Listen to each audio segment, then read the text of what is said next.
Good morning. As Abby said, my name is Alison Brantley. If we've never met, I typically serve as the Next Steps Director here at Bridgeway. And this talk doesn't actually have a title. It could be something about favoritism.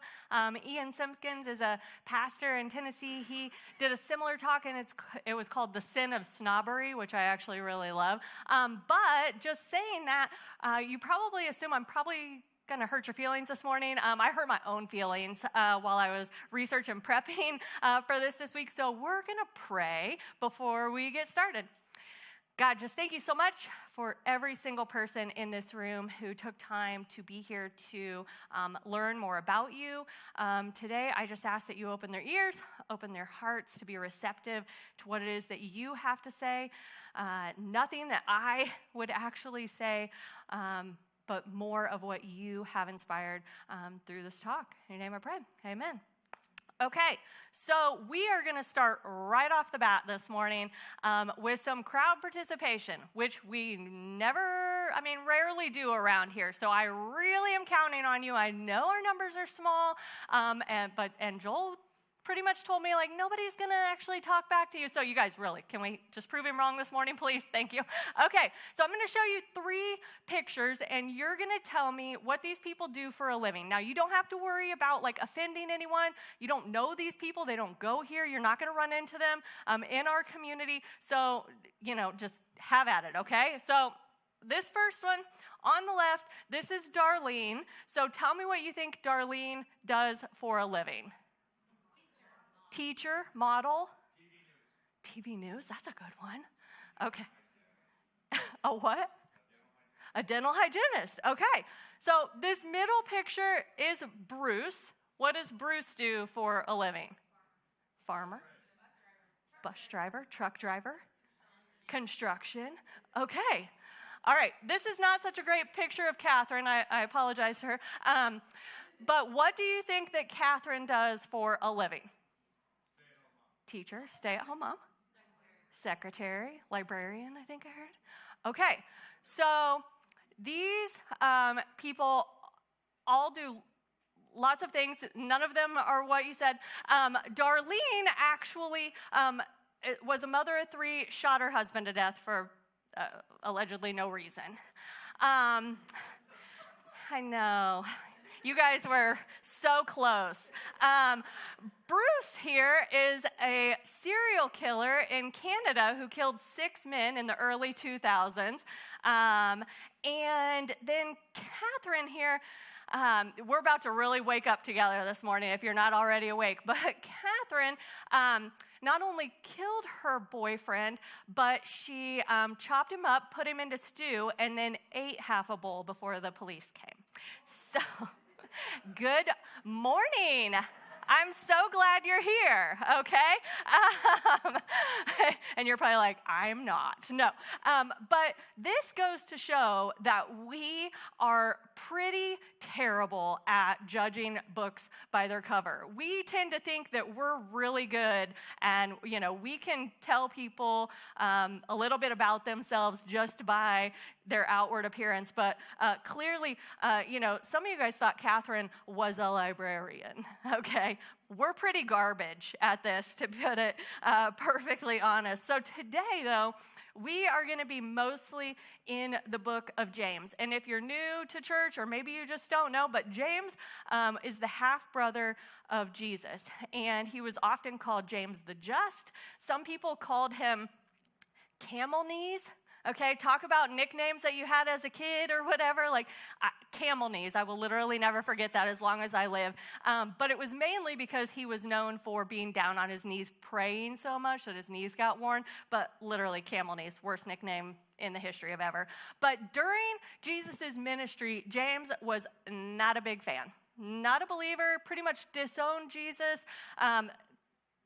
If you have siblings, I'm not sure what it would take for you to believe that your sibling was the Messiah, but I would say probably a lot, and James was no different. But all of that changed for James after Jesus' resurrection, and I feel like it would probably have been enough convincing for me as well. But After that, he became an avid believer and an early church leader in Jerusalem. And so he is writing a letter that we now have in our Bible to other believers, other Jesus followers who are scattered throughout Israel about how to follow Jesus. And so he starts in chapter 2, his letter by saying this: "My brothers and sisters, believers in our glorious Lord Jesus Christ, must not show favoritism." So right off the top, he says, "my brothers and sisters." And it's easy to kind of miss or dismiss when you're reading, to just kind of gloss over that part. But that's actually a theological statement if you're a believer of Jesus. You're not just part of some bigger collective, some, larger thing. This is intimate. These brothers and sisters. And I think he's also saying this to show us that this wasn't just happening in some far-off land, someplace that, these people were never going to see. This was happening in the church. This was happening to people that he knew, to people that he shared this common bond with. But it's not just good enough to say that I know all of these things, that I have this right theology, that I have a lot of head knowledge, because you can have a big head and a shrinking heart. Because if your theology doesn't transform how you live, it's a false theology. There are a lot of people in the church who could probably recite a ton more than I can, who know a lot more about the Bible, the ins and outs, than I do, guaranteed. But there are also a lot of people who judge based on your employment or lack of it, the house you do or do not own, your salary, your car. And Jesus wasn't immune to this either. In John chapter 1, Nathanael, who wasn't actually a believer at the time, he was talking to some other guys, and he says, "Can anything actually good come from Nazareth?" They're looking at Jesus, and they thought, this guy's pedigree, there ain't no way. Look at where this guy came from. There's no chance that this guy with this background is the Messiah. And we are all just as guilty and susceptible of doing the same thing. What I found to be super interesting this week as I was kind of reading and researching is that in the original language of this letter, favoritism is actually a compound word. It's to receive and to face. So it literally means to receive somebody's face, as in to take them at face value. It's about approving or rejecting someone based on their appearance and what you see when you look at them. And James is talking about making those superficial, snap, surface judgments. Have you done that? I mean, I know I have. At first I was like, oh no, I never have. It took me about 5 seconds to think of about 80,000 examples that I could use this morning. But, I used to think that people who dressed their pets up in clothes were literally the most ridiculous people on the actual planet until I got this sweet dog. And look at this raincoat, you guys. Oh, that's my dog. She's so cute. But, there's oftentimes people that I invite to go to coffee to have, to talk things out with, and they're like, oh, I don't like coffee. And I'm like, what?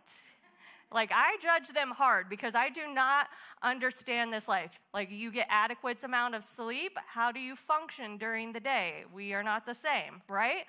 But sometimes it's a little more serious. Sometimes it's that person at the stop sign or the stoplight who's holding a sign asking for money. I'm quick to think, there's no way I'm giving that person money, because they're not going to spend it on food. They're not going to spend it on clothes. They're going to go buy alcohol, or they're going to buy drugs. Who am I? That's really terrible, in all honesty. But to put it bluntly, faith in Jesus and partiality to others are mutually exclusive. They are incompatible. They just literally are. Because Jesus did not show favoritism to us. One of the most known Bible verses, even if you've never read it cover to cover or you're new to church, says, "For God so loved the," what? The world, exactly. Not the people who live, vote, and act just like us, not the people who are on the in, or only the people who are on the out. Literally everyone. James continues with an example. In verse 2, he says, "Suppose a man comes into your meeting wearing a gold ring and fine clothes, and a poor man in filthy old clothes also comes in."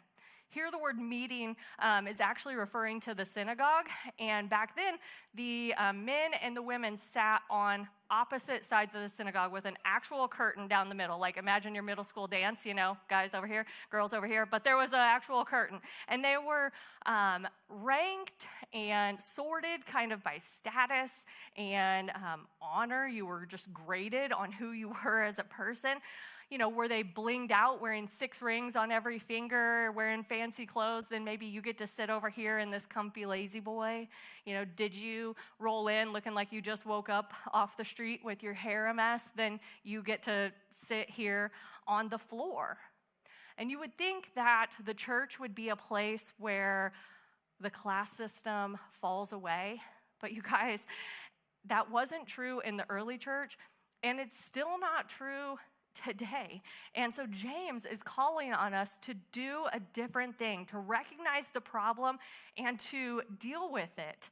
And he goes on in verse 3 and he says, "If you show special attention to the man wearing fine clothes and say, 'Here's a good seat for you,' but say to the poor man, 'You stand there or sit on the floor by my feet,' have you not discriminated among yourselves and become judges with evil thoughts?" James uses the phrase, "show special attention," because it could be real easy to watch somebody walk in here that's all dressed fancy, not wearing jeans like me, and wearing nice clothes, and think, yes, we want more of that because, we would like more money into the church so we can do more things out in the community, instead of looking at the person that's coming in wearing, the same clothes they had on yesterday with their hair a mess and thinking, oh, you are bringing down the property value here. Like, we can't have this in our neighborhood. You guys, but for James, there are few things that are more repulsive than valuing wealth over relationships. And favoritism is just an example of that. But spoiler alert, the ground at the cross is all even. Okay, there are no second-class, second-rate citizens in the kingdom. It's all level. And I like what one pastor said about this Pride and Prejudice. He said, "We're all made of dirt." Okay, sorry if that hurts your feelings. Not really, but kind of. We all came from the same place. We're dirt.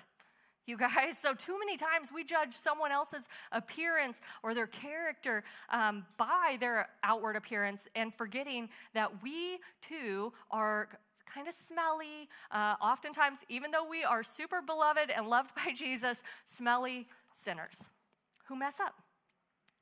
Now, I can be quick to give myself a pass here because I'm not flashy. I don't walk people to the front row for these fancy seats because you guys would literally hate that if we did that. You're like, no, the preferential seats are the ones by the back wall, okay? But we don't walk people to the front.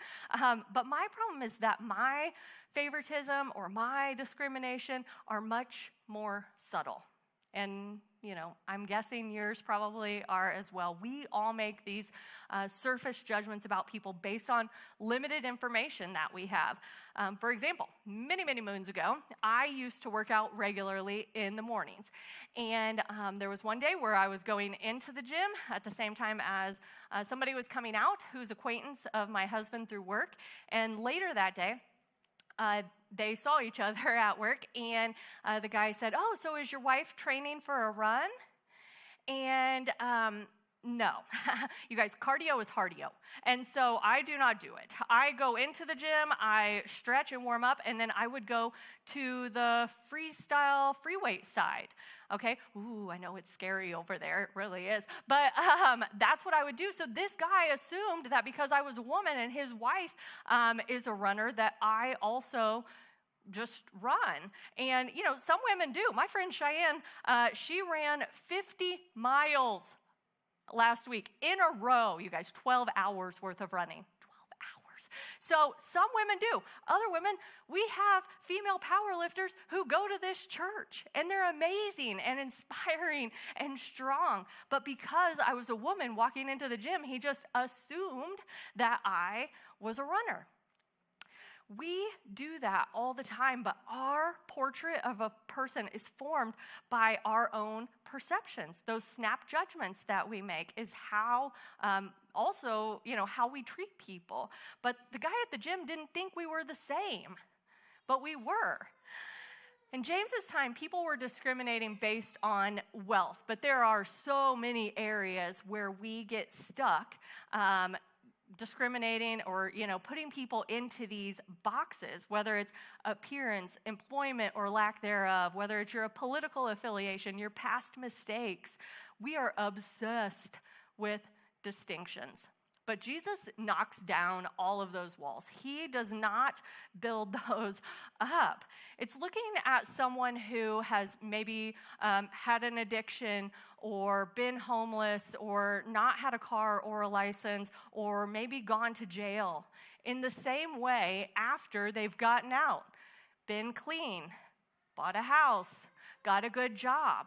You guys, we are just looking at them like they are the sum of their past mistakes. Like they can't possibly be different than the person that we knew before. We're just waiting for them to mess up and then just be able to say, well, I knew it. That's just who they are. And side note, kind of before I move on, we at the church here and myself, we strongly believe that people do recover. You guys, there are people in this church who are currently in addiction. There are people in this church who are going through recovery. We have people and they have space here. The same as you and me. You guys, we believe in them. We are for them. We encourage them. We support them. We are walking beside them, empowering them, because we are no different. We are all the same in the eyes of God. So this is just my coming back on here. But one of the subtle dangers I think that we face in the church is catering to people who can help us rather than to those that we can actually help. And that's a huge problem that I see around. Not just, little C, Bridgeway Church, but big C, church everywhere. But James goes on in verse 5 to say, listen, my dear brothers and sisters, has not God chosen those who are poor in the eyes of the world to be rich in faith and to inherit the kingdom he promised those who love him? But you have dishonored the poor. Is it not the rich who are exploiting you? Are they not the ones who are dragging you into court? Are they not the ones who are blaspheming the noble name of him to whom you belong?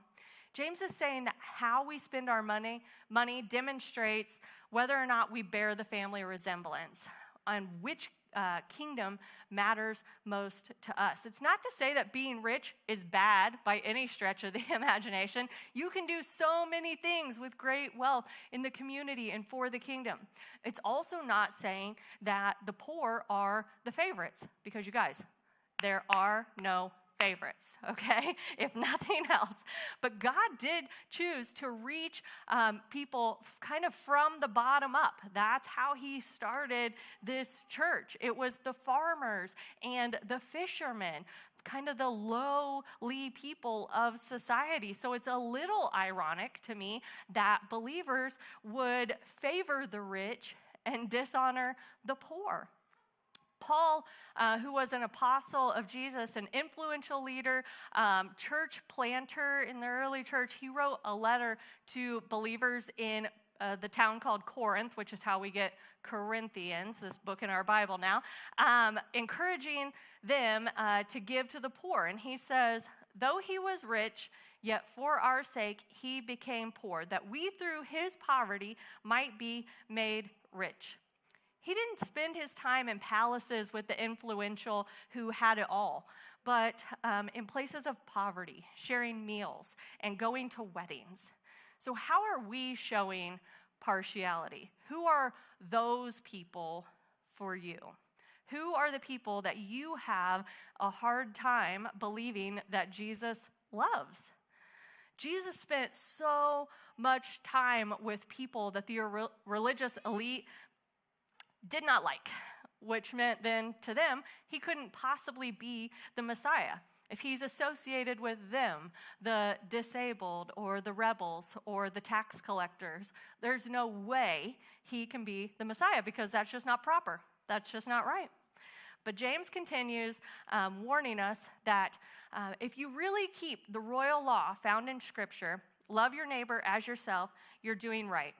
But if you show favoritism, you sin and are convicted by the law as lawbreakers.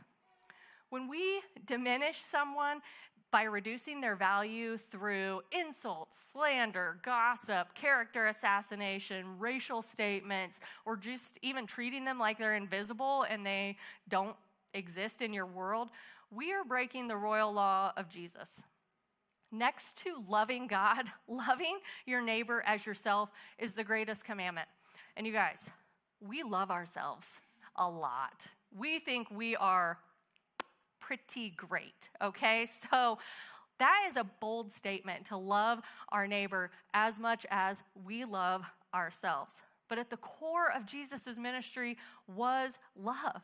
You guys, love for the poor, love for the rejected, love for the downtrodden, the outcast. He was love. He didn't come for himself. He came for them and for us. And James wants us to understand that this sin or this act of discriminating against others based on the world's standards, it just does not compute with the way of Christianity. You guys, they are self-centered and self-serving, and Jesus was self-giving and centered on the needs of others. But there's one more place that James adds a little later in the letter that I don't want us to miss. And he says this: speak and act as those who are going to be judged by the law that gives freedom, because judgment without mercy will be shown to anyone who has not been merciful. Mercy triumphs over judgment. By this point in James' letter, I get the fact that God does not approve of favoritism, right? But what struck me in these final verses is that how I treat people is connected to my own freedom. Even the subtle, unconscious bias of my life don't take from somebody else. They take something from me. Because favoritism robs you of your freedom. When Nick and I were newly married, we were looking for someplace to live. And my grandparents have several rentals in Greentown. And so I called up my grandpa to see if we could rent a house off of him. I got quite the conversation about how houses are a lot of work and mowing the grass and all sorts of different things. And, you know, I was 21 at the time, so I get it. I was young. But what got me, ultimately, he did not let us rent off of him, okay? And so my feelings were hurt, especially when a couple years later, he let one of my cousins rent one of his houses from him. I was like, what? Like, I'm a delight. Like, we could have done this, you know?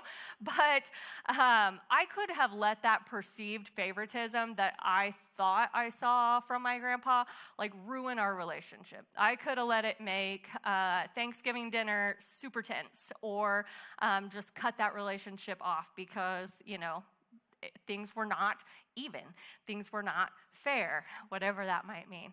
And maybe you can't relate to that, but maybe you have a sibling that is constantly messing up, that is needing bailout from your parents all of the time, while you are doing all of the right things, but all of the attention is always going to them.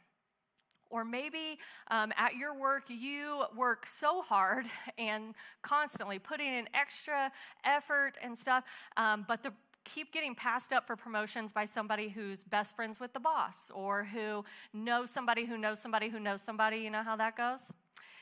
But how you treat that sibling or that coworker says a lot about your freedom. Because are you resentful? Are you letting that cause tension in your workplace or in, you know, at your family Thanksgiving? If that's the case, you guys, you're not free. You're bound up. You are tied up by this favoritism. And I'm a work in progress, just like all of you. So when I say all of this, I am literally talking to myself as well. So don't get the wrong idea. But I don't want to just challenge us to not do something, but instead maybe to do something. Maybe you grew up in a church kind of like I did, where there was a long list of you cannot do all these things. Or maybe you stayed away from church, turned away from church because it felt like a place that just sucked all the fun out of life because there were just so many rules and things that you can't do. And I don't want to do that. So I'm not just going to say don't show favoritism, although that would be fine today as well if you wanted to do that. But we want to change it to do show favor. And to who? Literally everyone, okay? Every single person that you come into contact with. The first step toward favor is to acknowledge that every single person is an image bearer of God. Everyone. Every person that you see, regardless of their color, their age, their gender, their economic status, their religion, their politics, their past mistakes. It doesn't matter because we are all made in the image and likeness of God. I actually have a sign that hangs above my desk in my office, which you can, go back and see if you don't believe me. It's probably crooked by now, but it's fine. It says, "You will never look into the eyes of someone God does not love. Always be kind." Because even though I work at a church, and you might be thinking, oh, this is easy for you. You're living this every day. You know, guys, I am also human, okay? So I need this same reminder literally in front of my face 5-6 days a week. But it's also talking about that barista that has spelled your name wrong for the 10th time this week. Or the person that pulls out in front of you and then starts going 20 miles per hour. Like, for what? Why did you do that? But maybe looking at them through this sign, through this way of thinking, that they are also made in the image of God, will help us to be able to look at them and see them differently. Author Anne Lamott said, "You can safely assume you've created God in your own image when it turns out that God hates all the same people you do. When you think God hates all the same people that you do, you've made him in your image and not the other way around." And the beauty of the gospel is that we have a model who has shown us how to live in this way in Jesus. When the crowds wanted to stone a woman because of her behavior, he said, "He that is without sin, cast the first stone." When his disciples tried to keep the children away from him because no one considered them worthy, he said, "Let the children come to me, for the kingdom belongs to such as these." When the religious elite accused him of eating with sinners and tax collectors, Jesus said, "For I have come to call not those who think they are righteous, but those who know they are sinners." So let me ask you these questions again. Who are the people in your world who are often overlooked or marginalized or vulnerable? Maybe it's the person whose husband has recently passed, who's gone back to work and is just trying to figure out how to live each day. Who are the people who rarely get shown favor in your life? Maybe it's the person in the office, not who makes the most amount of money for the business, but maybe it's the person who sets up all the appointments, gets all the signatures on important documents, and does the filing and all the behind-the-scenes work. Who are the ones who rarely, if ever, get acknowledged? Maybe it's the stay-at-home mom or dad who cooks and cleans and tacks these kids around everywhere so that way their spouse can have the limelight. There are so many people in your life who are overlooked and marginalized and often invisible. But ultimately, what I want for myself and for our church is that our opinion of others would pale in comparison to our love for others. You guys, and not ultimately my love or your love, but the love of the Father. Because I believe that our world is desperately wanting to see a people who show no favoritism, but generously offer favor to anyone and everyone they meet. They want a people who are less focused on getting ahead of others and more focused on loving others, because everyone was created and is loved by God. There's a book called One Church from the Fence by Wes Seelinger, and he writes, I'm going to read it here because it's a little bit long. It says, I have spent long hours in the intensive care waiting room watching with anguished people, listening to urgent questions. Will my husband make it? Will my child walk again? How do you live without your companion of 30 years? The intensive care waiting room is different from any other place in the world, and the people who wait are different. They can't do enough for each other. No one is rude. The distinctions of race and class melt away. A person is a father first and a black man second. The garbage man loves his wife as much as the university professor loves his, and everyone understands this. Each person pulls for everyone else. In the intensive care waiting room, the world changes. Vanity and pretense vanish. The universe is focused on the doctor's next report, if only it will show improvement. Everyone knows that loving someone else is what life is all about. You guys, long before we're in the intensive care waiting room, maybe we can learn to live like that. Let's not wait until then to get rid of all of these distinctions and these categories that we put people in. Because here's the bottom line. If you want God's favor, you can't treat people with favoritism. It does not work. And as you go today, you're going to interact with maybe the waitress at lunch. Maybe it's, somebody when you're getting gas or at the grocery line, or maybe it's just your family in your own home. But whoever you come in contact with today, I want you to remember that you have never met a person that Jesus doesn't love, that there are no second-class citizens in the kingdom. And that the people that you often try to avoid or not make eye contact with are the people that Jesus would be sharing a meal with, and that Jesus died for, just like you and just like me.